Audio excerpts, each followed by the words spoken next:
Thank you. It is good to be here. This is a poem I made up over a year ago during that Iran-Contra thing when Reagan said he didn't know nothing about it, and it dawned on me that when he got up on television and told that lie, a couple of days he had to go into the hospital and get a cancer removed from his nose.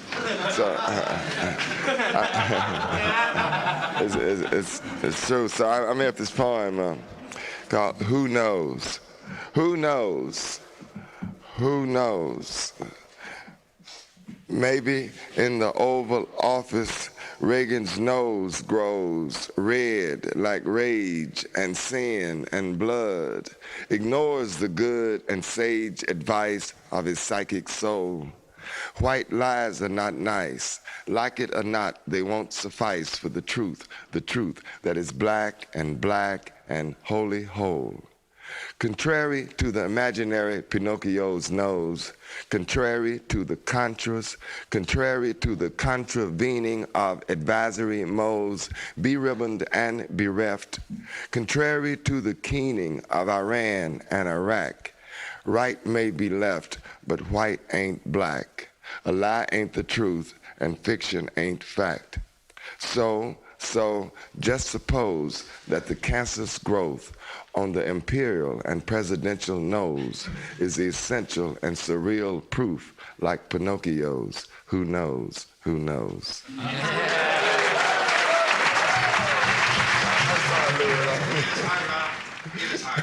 Oh, yeah, okay. Hard Rock returns to prison from the hospital for the criminal insane. In the 60s, the same movement that was going on the outside was going on the inside, and especially some of the men who was doing a lot of the confronting would be defined as crazy and sent to mental institutions. And in prison, it doesn't take a psychiatrist. All it does is take the warden to say that the guy's crazy. Hard Rock returns to prison from the hospital for the criminal insane. Hard Rock was known not to take no shit from nobody, and he had the scars to prove it. Split purple lips, lumped ears, welts above his yellow eyes, and one long scar that cut across his temple and plowed through a thick canopy of kinky hair. The word was that Hard Rock wasn't a mean nigga anymore, that the doctors had bored a hole in his head, cut out part of his brain, and shot electricity through the rest.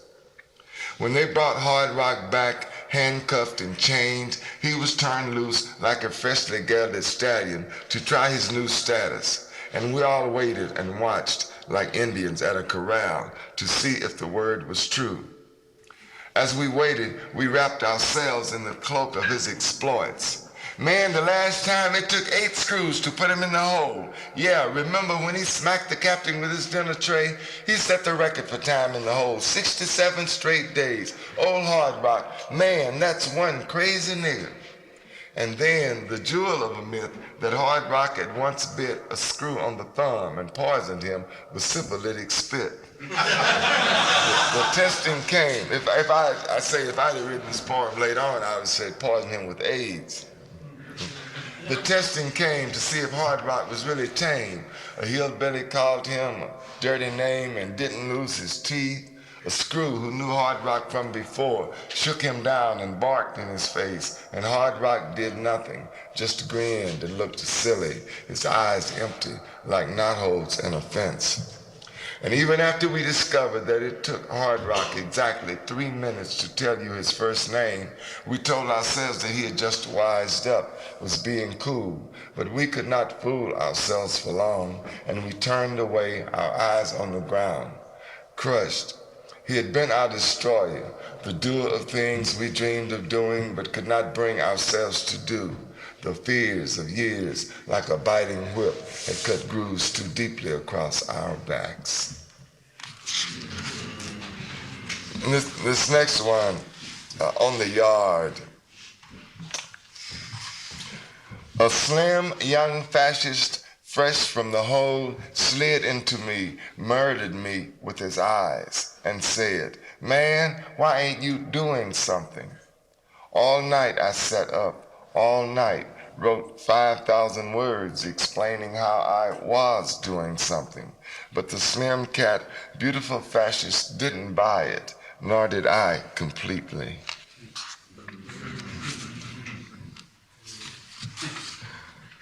For freckled-faced Gerald. I'm at this point after some guys came in from work one evening and told me about this young man, Gerald, who had just been raped in the prison laundry. And to make matters worse, the same three guys had come into the prison at the same time, two white boys and this young black boy. And both of the young white boys were given jobs outside of the walls. And Gerald was put back behind the walls. So some of us older guys didn't like that. He didn't have an equal opportunity chance to do his time. Well, freckle-faced Gerald. Now, you take old Rufus. He beat drums, was free and funky under the arms, fucked white girls, jumped off a bridge, and thought nothing of the sacrilege. He copped out, and he was over 21. Take Gerald, 16 years, hadn't even done a good job on his voice. He didn't even know how to talk tough or how to hide the glow of life before he was thrown in as pig meat for the buzzard suite. Gerald, who had no memory or hope of copper hot lips or firm upthrusting thighs to reinforce his flow, let tall walls and buzzards change the course of his river from south to north. No safety in numbers like back on the block. 2's are plenty. 3 definitely not. 4, you all Muslims. 5, you were planning a race riot. Plus, Gerald could never quite win with his precise speech and innocent grin the trust and fists of the young black cats. Gerald, sun-kissed 10,000 times on the nose and cheeks, didn't stand a chance. Didn't even know that the loss of his balls had been plotted years in advance by wiser and bigger buzzards than those who now hover above his track and at night light upon his back. The warden said to me the other day, I call this my fern poem. It's true that in prison in the springtime, the escape rate goes up. When the birds start singing, the young guys start running off. The warden said to me the other day, innocently I think, say Etheridge, why come the black boys don't run off like the white boys do? I lowered my jaw and scratched my head and said, innocently I think, well, sir, I ain't for sure, but I reckon it's 'cause we ain't got nowheres to run to. How about rehabilitation? I haven't heard that so Oh long. yeah, rehabilitation and treatment in the prisons of America.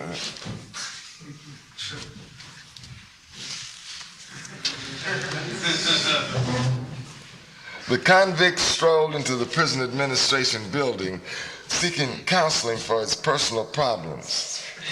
Inside the main door were several other doors proclaiming doctor, lawyer, teacher, counselor, therapist, and so forth. He chose the proper door and was confronted with 2 more doors, custody and treatment.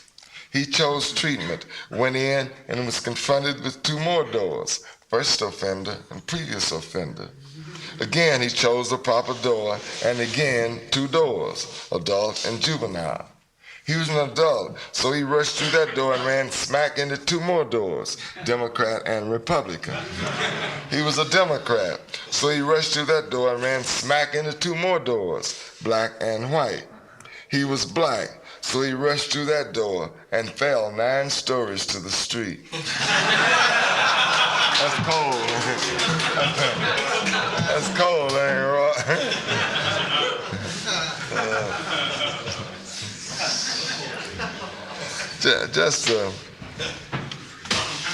Just a couple of more items. There's a fable about prisons I made up for son and daughter. It goes, once upon a today and yesterday and nevermore, there were 7 men and women all locked up in prison cells. Now these 7 men and women were innocent of any crimes. They were in prison because their skins were black. Day after day, the prisoners paced their cells, pining for their freedom, and the non-black jailers would laugh at the prisoners and beat them with sticks and throw their food on the floor. Finally, prisoner number 1 said, "I will educate myself and emulate the non-colored people. That is the way to freedom. Come on, you guys, and follow me." "Hell no," said prisoner number 2. "The only way to get free is to pray to my God, and he will deliver you like he delivered Daniel from the lion's den. So unite and follow me." "Bullshit," said prisoner number 3. "The only way out is through this tunnel I've been quietly digging. So come on, you guys, and follow me." Said prisoner number 4. "That's too risky. The only right way is to follow all the rules and don't make the non-colored people angry. So come on, brothers and sisters, and unite behind me." "Fuck you," said prisoner number 5. "The only way out is to shoot our way out if all of you get together behind me." "No," said prisoner number 6, "all of you are incorrect. You have not analyzed the political situation by my scientific method and historical meebie-jeebie. All we have to do is wait long enough and the bars will bend from their own inner rot. That is the only way." "All of you are crazy," cried prisoner number 7. "I'll get out by myself, by ratting on the rest of you to the non-colored people. That is the way. That is the only way." "No, no," they all cried. "I have the way, the only way to freedom." And so they argued, and to this day they are still arguing, and to this day they are still in their prison cells, their stomachs trembling with fear.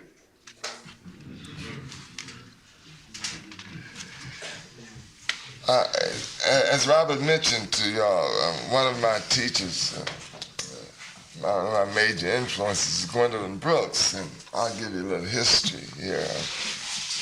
In the 60s, when some of the black poets' voices were beginning to be heard, a big hue and cry went up all across academia, saying, well, these black poets are not addressing universal themes, they're writing about their own experiences. And one poet even said that he doubted if Gwendolyn Brooks could write without making the reader aware that she was, 1, black, and 2, she was a woman, and implied that all that she had to write about, it didn't reach this universality. He's since taken that back, I'm glad to learn. But anyway, I wrote a poem in response to that. And the poem goes, "Apology for Apostasy."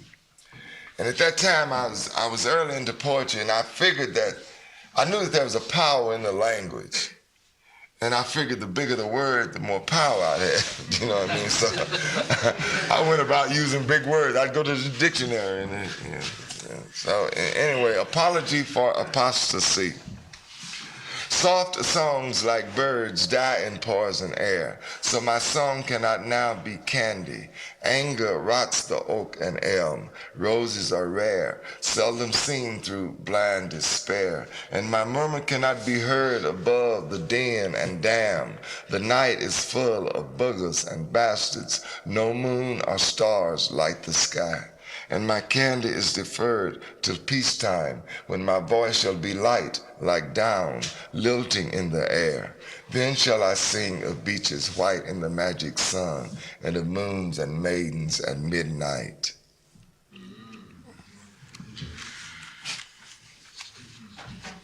Feeling fucked up, I feel like reading this poem. It's an older one of mine. Poems don't come easily to me, but this is one that I made up quickly in a brief time. And I was in Nashville, Tennessee, and my first wife called me on the phone. She called me from New York, and she said, "Etheridge?" You know, I said, "Yeah." She said, "I've divorced you, motherfucker." And hung up the phone. So that inspired this poem. It didn't take long. It's titled "Feeling Fucked Up." Lord, she's gone, done left me, done packed up and split, and I with no way to make her come back. And everywhere the world is bare, bright, bone white, Crystal sand glistens. Dope, death, dead, dying, and jiving drove her away, made her take her laughter and her smiles and her softness and her midnight sighs. Fuck Coltrane and music and clouds drifting in the sky. Fuck the sea and trees and the sky and birds and alligators and all the animals that roam the earth. Fuck Marx and Mayo. Fuck Fidel and Nkrumah and democracy and communism. Fuck smack and pot and red ripe tomatoes. Fuck Joseph. Fuck Mary. Fuck God, Jesus, and all the disciples. Fuck Fanon and Nixon and Malcolm. Fuck the revolution. Fuck freedom. Fuck the whole thing. All I want now is my woman back, so my soul can sing.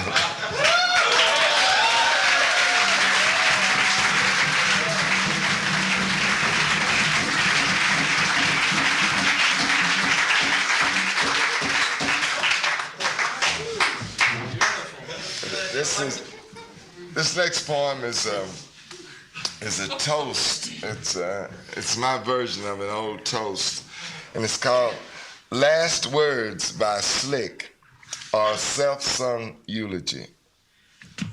Now, when I die, don't you bury me on no long prairie, and don't you put me in no plain pine box, 'cause I left plenty cold cash. And don't throw my cold butt in the deep blue sea. Whatever you, don't plant me in those 6 feet of dirt. Just mash me, except for my dick, which I want wrapped in a white woman's skirt. I don't want no preacher man or preaching over me, 'cause I know where I'm going. I don't want no tears, no flowers, no standing around and waiting up all hours. Just get a golden trumpet and have Dizzy blow it, 'cause I was slick and you damn well know it. No piano playing, no blues, please. No moaning and groaning. Just lay me on the table, mash me into my $200 suit, red socks, black patent leather shoes, polka dot tie, make damn sure it's silk, and don't forget it. Take me out to my pink Cadillac, prop me up under the steering wheel, tow me out to a real high heel, dig a hole 20 feet long and 20 feet wide, place a giant joint of reefer weed by my side, leave me alone and let me drive to hell in style.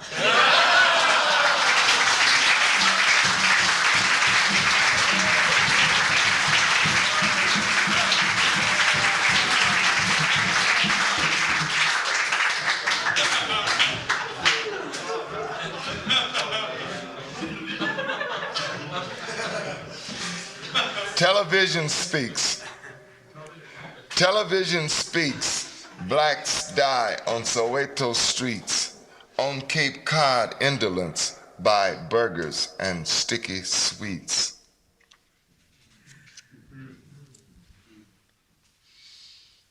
For black poets who think of suicide. Black poets should live, not leap from steel bridges like the white boys do. Black poets should live, not lay their necks on railroad tracks like the white boys do. Black poets should seek, but not search too much in sweet dark caves, not hunt for snipes down psychic trails like the white boys do. For black poets belong to black people, are the flutes of black lovers, are the organs of black sorrows, are the trumpets of black warriors. Let all black poets die as trumpets and be buried in the dust of marching feet.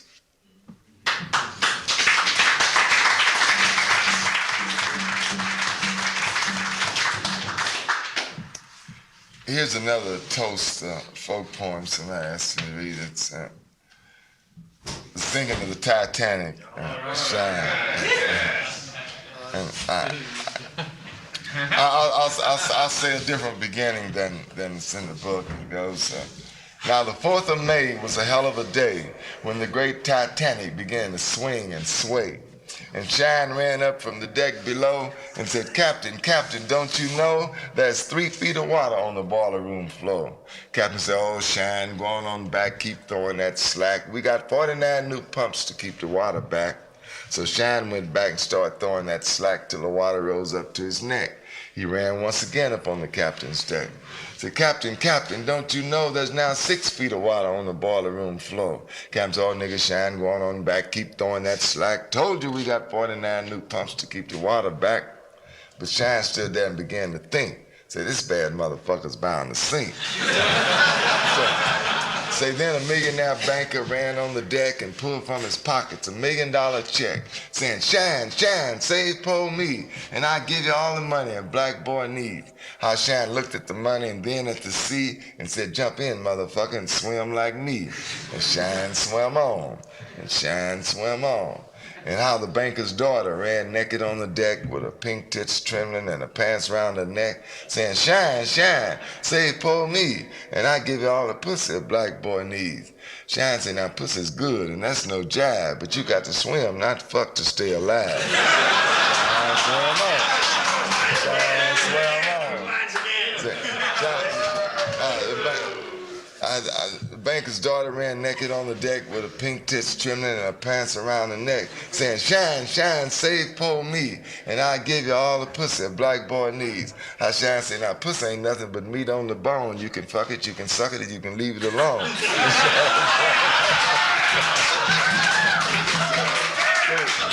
So then Shine swam past the preacher floating on a board, crying, "Save me, nigga, Shine, in the name of the Lord." And the preacher grabbed his Shine's arm and broke his stroke. Shine pulled his shank, cut the preacher's throat. And Shine swam on, and Shine swam on. Then Shine swam past a shark floating in the sea. Shark said, "Oh, Shine, your black ass belong to me." Shine said, "Now you may be king of the ocean, you may be king of the sea, but you got to be a swimming motherfucker to outswim me." So then Shine did something no man had ever done. He got up on the water and he began to run. Shine swam on. You talking about a deep image. Can you imagine butt naked run across the top of the water?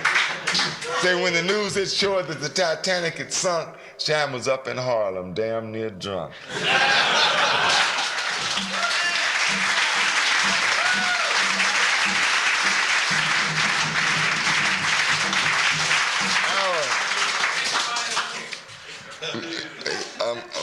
Moving right along, y'all, to a little bit more serious. I want to say a poem to one of my favorite poems. I say it a lot in February during Black History Month. I get a lot of poetry readings around, but I go around preaching Black history all year since I'm black all year. You know, not just in February. So, this is a poem. It's by Dudley Randall, and it's titled "The Ballad of Birmingham." 4 little girls were bombed. I'm sure some of you remember, and the men who did this never been caught. The FBI, with all of its resources, never been able to find out who killed these little girls. The Ballad of Birmingham. Mother dear, may I go downtown instead of out to play and march the streets of Birmingham in a freedom march today? No, baby, no, you may not go, for the dogs are fierce and wild, and clubs and hoses, guns and jails ain't good for a little child. But mother, I won't be alone. Other children will go with me and march the streets of Birmingham to make our country free. No, baby, no, you may not go, for I fear those guns will fire, but you may go to church instead and sing in the children's choir. She has combed and brushed her night dark hair and bathed rose petals sweet and drawn white gloves on her small brown hands and white shoes on her feet. The mother smiled to know her child was in that sacred place, but that smile was the last smile to come upon her face. For when she heard the explosion, her eyes grew wet and wild. She raced through the streets of Birmingham calling for her child. She clawed through bits of glass and brick, then lifted out a shoe. Oh, here's the shoe my baby wore, but baby, where are you? This next poem, I cited various protestations from various people. This is another poem that inspired me quickly and I made up right away. A young woman who had been in one of my workshops, was teaching at Temple when I was living in Philadelphia, and she came by to get me to go visit one of her classes, and it was a freebie, you know. And anyway, I was drinking a lot and I didn't have any money, and I asked her for $2, and she poked around in the purse and finally gave it to me. I went to the liquor store and bought a half pint of vodka, and I came back out and her face was real long. So I said, what's the matter with you? She said, you're just like my daddy, you drink too much. And so I made up this poem. Various protestations from various people. Young Esther say I drink too much. My mama say pray, don't think too much. My shrink, he say I feel too much. And the cops say I steal too much. Social workers say I miss my daddy too much, that I dream of driving a caddy too much. White folks say I'm lazy and late too much, not objective, depend on fate too much. Philosophers say I want to be too much. Reagan say I talk about me too much, singing songs about being free too much. I say sing about me being free too much, say sing about me being free too much. Yeah, I felt better after I wrote that one.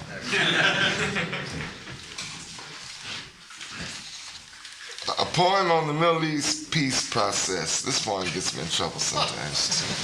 What did you say caused you a little trouble? Yeah, it gets me in trouble sometimes. Yeah, some friends of mine, especially on the East Coast, they usually say they don't understand this poem. And usually when people say, well, I don't understand, what they mean is I don't agree with it. Yeah, they don't like it. That's why I ask myself, you don't understand it or you just don't agree with it. A poem on the Middle East peace process. Israel Allah Begin begins. We love peace and a yakety yakety yak yak yak.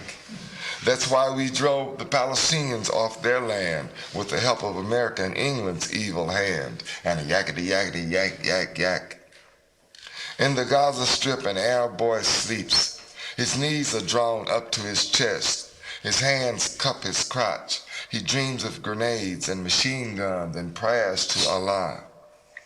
An Israeli boy sleeps in Tel Aviv. He dreams of the tales told to him by his grandfather, Nazi boots goose-stepping on cobblestone, of lampshades made from Jewish skin, of Jewish women and men naked and torn. He dreams too of blooming gardens in the promised land, and of killing Arabs at his rabbi's command. And the peacemakers give guns to one and bombs to the other, all contrary to the cries of the mother.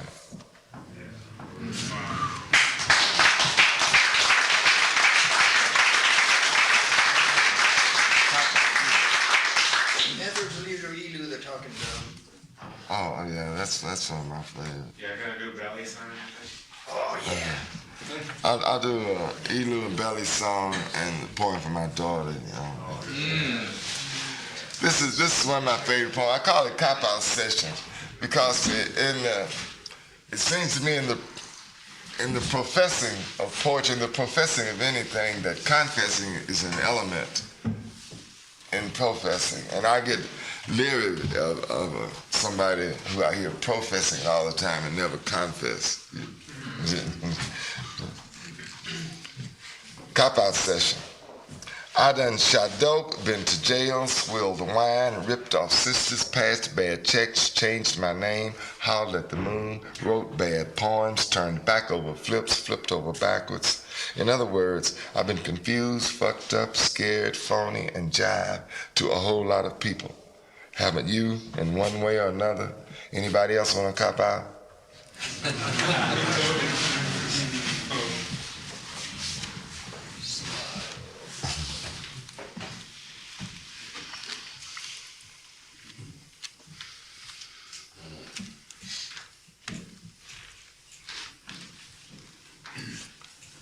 Circling the daughter.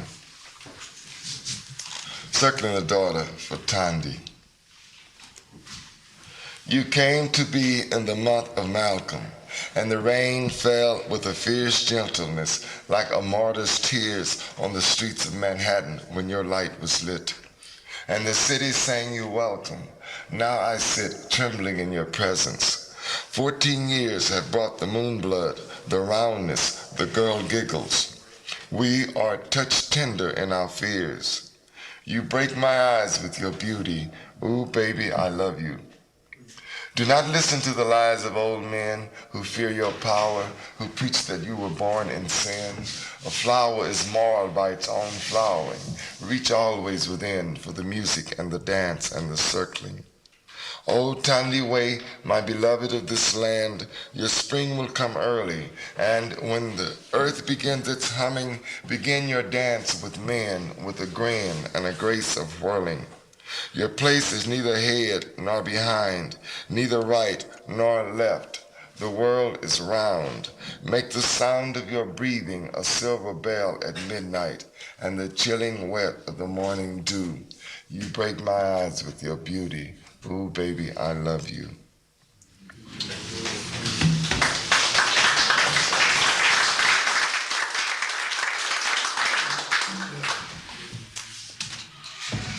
So it's Belly song. I made up this poem in the early 70s. I spent a summer with a group of people pretty much like y'all. We was always arguing aesthetics and politics and how in Western literature the seat of feelings are usually depicted as being in the heart.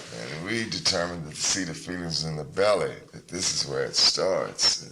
It might end up in the head or the heart, but it starts down here. And it begins with some lines by Sarah Mansfield, a poet who wrote to me once. You have made something out of the sea that blew and rolled you on its salt, bitter lips. It nearly swallowed you, but I hear you are tough and harder to swallow than most. Belly song. And I must admit that the sea in you has sung to the sea in me, and I must admit that the sea in me has fallen in love with the sea in you, because you have made something out of the sea that nearly swallowed you. And this poem I give to you. This poem is a song I sing to you from the bottom of the sea in my belly. This poem is a song about feelings, about the bone of feeling, about the stone of feeling, and the feather of feeling. This poem is a death chant and a gravestone and a prayer for the dead. For young Jackie Robinson, a moving black warrior who walked among us with a wide stride and heavy heels. Moving through the blood and mud and shit of Vietnam. Moving through the blood and mud and dope of America. For Jackie, who was a song and a stone and a feather of feeling, now dead and gone in this month of love. And this poem is for me and the days that lay in the back of my mind when the sea rose up to swallow me and the streets I walked were lonely streets, were stone cold streets. This poem is for me and the nights when I wrapped my feelings in a sheet of ice and stared at the stars through iron bars and cried in the middle of my eyes. This poem is for me and my woman and the yesterdays when she opened to me like a flower, but I fell on her like a stone. I fell on her like a stone. And now, in my 40th year, I have come here to this house of feelings, to this singing sea. And I must admit that the sea in me has fallen in love with the sea in you. Because the sea that now sings in you is the same sea that nearly swallowed you and me too.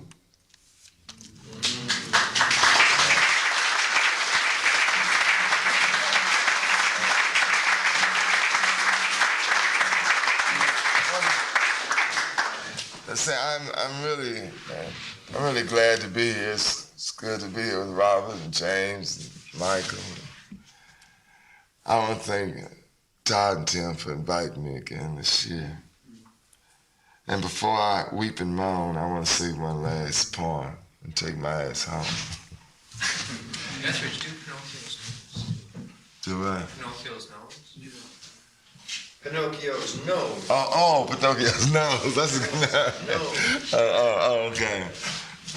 I'll do Elu and then who knows? Okay.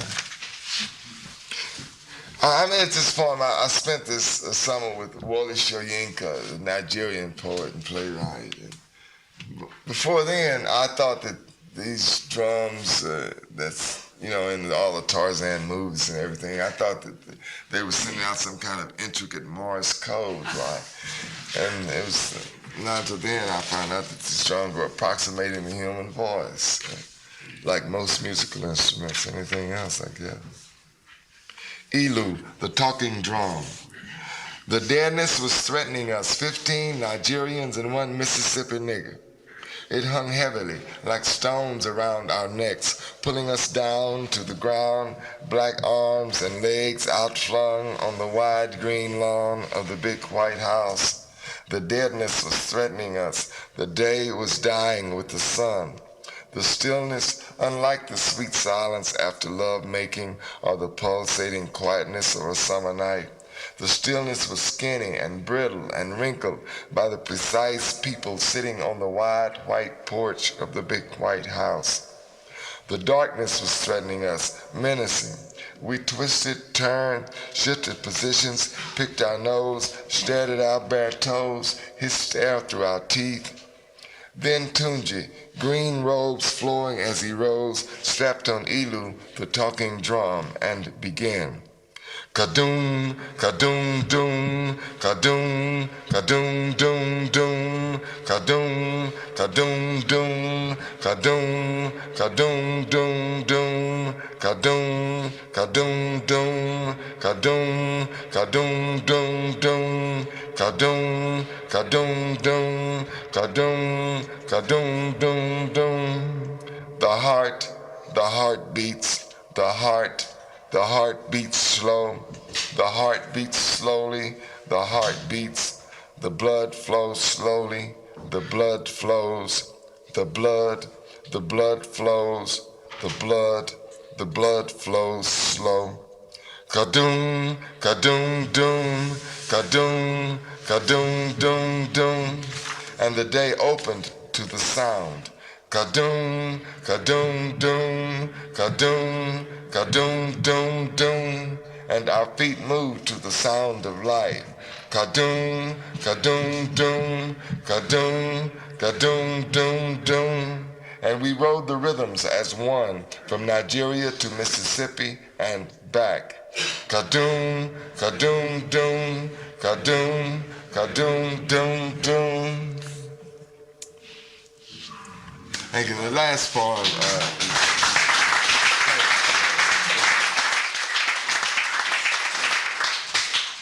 is Who Knows. I'm sorry, I didn't hear you. I should have recognized. Who knows? Who knows?